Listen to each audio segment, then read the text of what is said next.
คนไปอ่านพาดหัวข่าวเนาะผู้ใดกะเขียนสถิติคนอีสานพุ่งขึ้นสูงสุดวันละ 100,000 คนโดยเฉพาะเมื่อวานกับวันนี้สถิติคนอีสานพุ่งขึ้นสูงสุดวันละ100,000 คนต่อวันเพราะว่าเป็นอีหยังบ่เข้าไปอ่านแล้วเนื่องจากอากาศลดลงกระทันหันสถิติคนอีสานไม่อาบน้ำสูงถึง100,000 คนต่อวันมาซะเนาะ หนึ่งในนั้นก็ค่อยนี่ละผู้หนึ่งวายเน่าอุบัติอุพาลูบ่อาบเมย์มาแล้วว่าเฮ้ยเน่าจังซีบุรพอกันตุ้ช่วงการผู้นั้นเฮ้ยโอ้โถมันร้อนเน่าคักเล่าเน่ใช่ปะพยากรณ์อากาศปนนั้นมาฝนสิตกวันที่19-20บัดนี้บ่แมนเด้อกลายเป็นลมเน่าพี่น้องเน่ากระดีอยู่ดอกสิได้เกี่ยวเขาเกี่ยวน้ำเนาะแต่กระเน่าโพดเน่าอุบัติอุพาลูว่าเฮ้ยร้อนเน่าเนาะเปิดฝนเอาฝนเบิดไปปุ๊บเน่าปุ๊บมาทันทีเลยนี่บอกเขาจะว่าป่ายฝนต้นเน่าเห็นในติการบ่อาบน้ำสูงสุดถึง100,000 คนต่อวัน ค่อยนี่ละผู้หนึ่งสมตามหัวมันเจียวเกียยับเอาดอกตัวจงการผู้แนวจังพอกันขนาวจังเฮียเมื่อคืนนี่โฮมพา3พื้น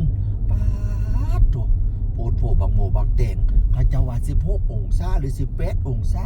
บ้านสุบเจ้าจักองศาพี่น้องอาทิตย์ที่แล้วในท่ามข่าวกันเลี้ยงฝนบันนี้สิเท่ากับท่ามข่าวกันเลี้ยงหนาวเด้อบันนี้เด้อบันนี้แนวโน้ยค่าแตกเป็นเคิร์ฟเนาะสมัยไปโรงเรียนพระห่มพระเสียกับบอลายเสียพานนะเพหังฮีกับบอลายคนโบราณเฮานะพี่น้องบอกใครมีดอกเสียผ้าบอกใครมีดอกพระห่มนวมนะคนรวยไล่เติบจะมีพระห่มนวมนะฟิงไฟเอาแนวจนค่าแตกนะแตกทาน้ำมันบักกอกเนาะบัดนี้เนาะทาน้ำมันบักกอกนะขี้ฝุ่นกระไล่ปะเนี่ย ข้าแดงจึงคืนน้ำมันขี้ฝุ่นจับน้ำมันบักกอกนะสมเจ้าเป็นเคยซุ่มก้อยบ่สมัยเป็นเด็กน้อยเป็นฮิก็นั่งฟิ้งไฟซุ่มกันเนี่ยไทยบ้านนะบัดนี้กามกในบักขามพะเนาะโอ้ยบ่อยากลูกอยากหย่อแล้วฟิ้งไฟนะบ่อยากไปโรงเรียนแล้วคุณครูมาสอนนักเรียนยามมื้อเช้าเพื่อเป็นนั่งฟิ้งเด็ดเจ้านักเรียนอยู่นำสนามปัวตั้งแต่สมัยก่อนเป็นเด็กน้อยนะเมื่อแต่เป็นเด็กน้อยนั้นคุณครูเขาบอกให้ใส่ทรงข้าเหยาวมาเหียสมัยสุมือนี้เขาเจ้าหัฒนาแนวเนี่ยก็ให้นักเรียนใส่ทรงข้าเหยาวมาได้สันดีอยู่ใครเนี่ยเนาะมาบังคับให้มีกฎหมายบังคับใครไม่อาบน้ำจำคุก3 ปีแล้วตายค่อยแล้วได้นอนคุกไล่กมู หนาวเนาะเฮ้ยอาบเมนแล้วรักษาชีวิตไว้ก่อนมาความสะอาดเอาไว้ทีหลังบ่รักษาหรอกความสะอาดรักษาชีวิตไว้ก่อน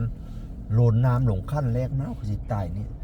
ผู้ได้ว่าน้ำอุ่นน้ำอินอาบสบายกันตามเนี่ยค่อยบ่มักน้ำได้ก็แล้วแต่ สมัยตะกี้อาบน้ำเย็นเนาะบ่มีดอกน้ำอุ่นนะผู้เฒ่าตัวเป็นดอกมันน้ำแต่ขั้นเล็กว่าซั่นว่านั่นนะขั้นเล็กก็ซัดใส่เกฟ้าแล้วซัดน้ำขั้นเล็กใส่เกฟ้ามาอาบขั้นซอ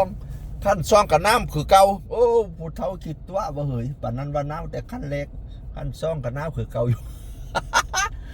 ไปเฮ็ดงานพี่น้องสิละเช้าตื่นเหมือนตาก็ได้ไปเฮ็ดงาน